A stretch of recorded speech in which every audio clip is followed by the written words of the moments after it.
No quorum jail legislation, okay, cannot perform official duties. Okay.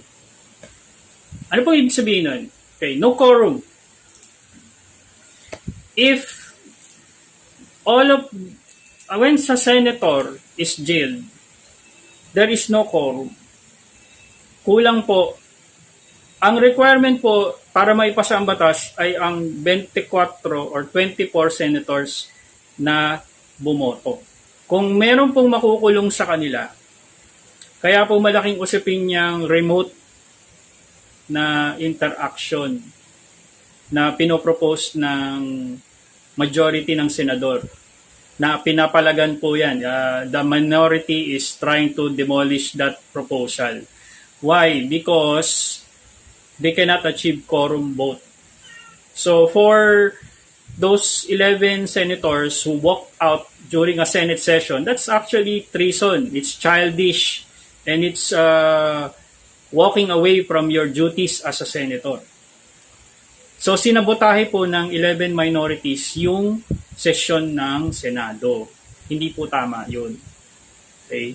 Kaya pag-isipan nyo pong mabuti at kayo'y nagkakampi-kampihan. Hindi dapat. Dapat alamin nyo na lahat po silang 24 ay accountable sa kanilang posisyon bilang senador sa mamamayang Pilipino.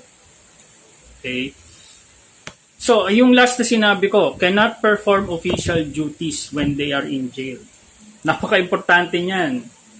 Marami sa inyo, hindi nyo alam yan. Kala nyo, 13, pwede na. Hindi, quorum ang kailangan. 24 senators are required. Mabawasan yan, problema yan. Okay? Problema yan. Kung bakit sila inaatake, isa yan sa mga rason para hindi sila maging quorum. Okay? It disables the Senate's capability to perform its function in the government and to exercise its power. May kapangyarihan po ang Senado natin.